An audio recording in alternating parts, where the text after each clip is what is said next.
What's up, guys? Welcome to Mike It Yourself. Today's video, we're taking reflectors off of the road glide. Now, I know you know that in my videos I always talk about safety and reflectors are a safety component. I'm taking these off for two reasons. One is because I apparently have some condition that goes along with bicycles from my childhood, anything with two wheels, to take off the reflector. So I did on my bicycles. I've got to do it on my motorcycles too. It's just, I don't know. Maybe I need to get counseling over it or something. I'm not sure. But the other reason is, well, actually, two real reasons, right? So outside of my psychology here. Reason one is the forks. When I got this bike, they've got some scratches to them, and I'm going to buff those out. And that's going to be its own video. Where we're going to use some sandpaper, remove those scratches, and then repolish this to a brilliant shine, right? So wait for that one to come. But in order to help make that a little bit easier, I'm going to take off the reflector so that way I'm not trying to manage around it. The other thing is I want to purchase the LED turn signals that replace this area. I won't need this reflector anyways. So that's going to come off. I'll be able to do my sanding project and then replace this eventually with the turn signal. The other reflector, so there's one on each side that needs to be replaced. They're held on by some kind of double-sided tape or so, I'm assuming. So we're going to use a heat gun to heat that up, and then we should be able to peel that off. Hopefully it doesn't leave a lot of residue, or else we're going to be sitting here working with some Goo Gone to try to get that off.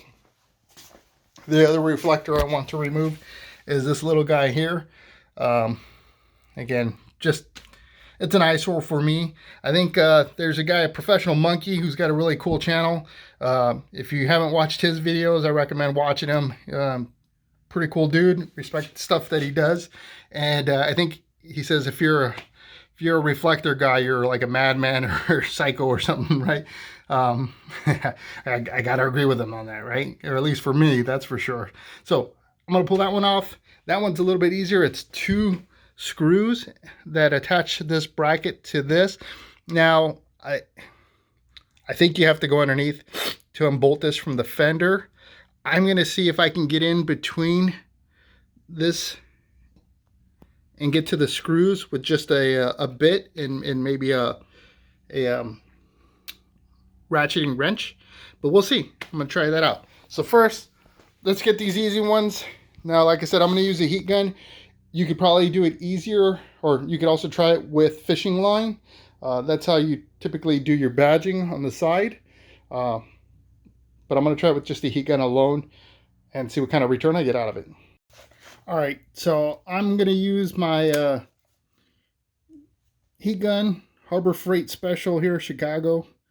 And it's got a little tip here that just kind of steps it down to kind of focus in the heat. So it just, instead of spreading it so broad, it just really helps get specific areas warmer faster. And all I'm going to do is just kind of run it up and down this. I'm going to record one side. I'm not going to record the other side because it's the same process. So there's no point in showing both sides. So let me go ahead and get this going. And once I do get it warm enough, I'm going to use this. This is just some plastic partition. You could use anything. I don't recommend anything metal to squeeze in between there just because you don't want to scratch up your fork, especially if you got something that's powder coated. So I'm going to use this, and this should hopefully be enough to get in between. Let's see how it works out. All right, so the little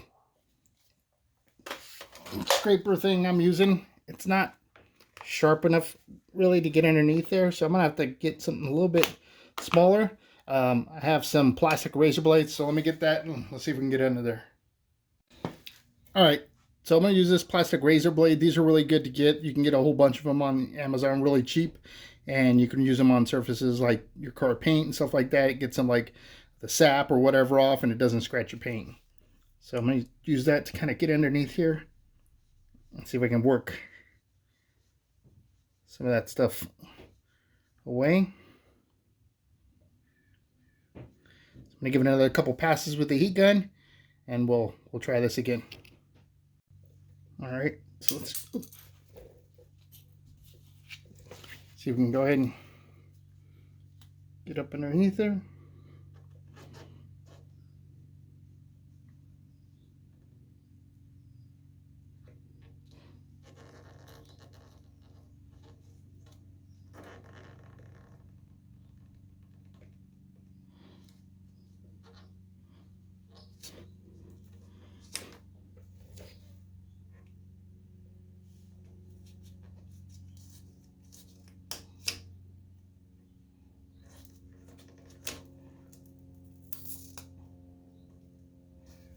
There we go.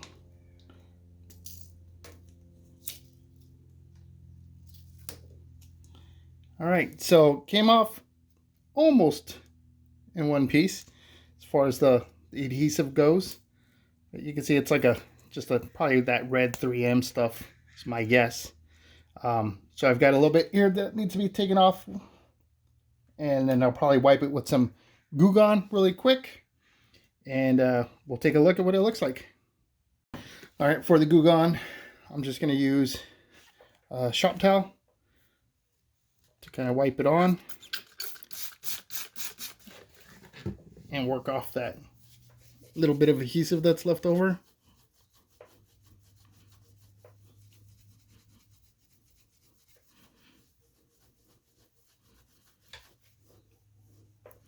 Now, depending on what it is you're trying to wipe off, this Goo Gone stuff, sometimes it works amazing, and you're like, what the heck have I been doing this whole time? And sometimes it works okay, right? So here it helps, it's breaking down the adhesive a little bit.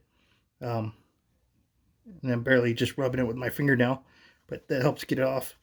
You know, if I wanted to sit here and scrub away for a good 15 minutes, I wouldn't have to touch it with my fingernail. Just the friction from the rag alone would get it off. But I'm impatient. So there you go. One reflector removed, 2 more to go. I'm going to do the other side, like I said, same process, and then we'll jump to the back. So I thought I was going to get away with being able to get it from the top, and then I tried with the saddlebag removed, and unfortunately that ain't going to work out, because what you got to do is, you see those 2 bolts up there? That's what you got to get to. So I'm going to go ahead and reach up in there, undo those 2, and that should pull off our light bar here, and then we can get to the back side and remove that reflector. So let me go ahead and knock that out real quick.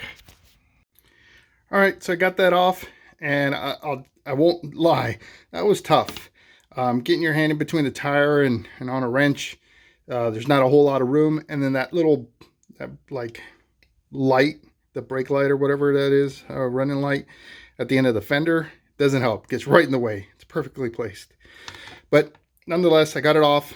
So now I just need to undo these 2 Torx nuts, and that bracket should come right off, and then I can put it right back together. So we've got all the reflectors removed now. No more residue.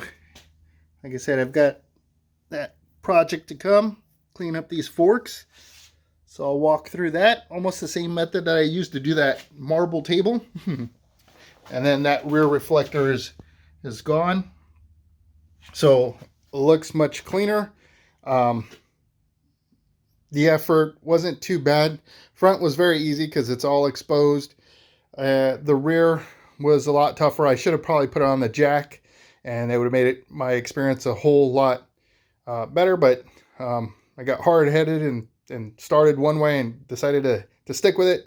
So it made it much tougher, you know, scratching up my arms, trying to get up underneath there. But again, you know, lesson learned. It got done. It got put together correctly. And overall, I like the outcome. So hopefully you enjoyed this video. If you did, hit that like button. If you have any recommendations, maybe future modifications that I might do and provide me easier access to those areas, let me know in the comments below. If you enjoyed the content, please consider subscribing. And if you don't want to miss out on the next video, I produce every Sunday at 9 a.m. Pacific Standard Time. And hit that notification bell. That way you don't miss out on the next one. Until then, I hope to see you on the next video. Peace.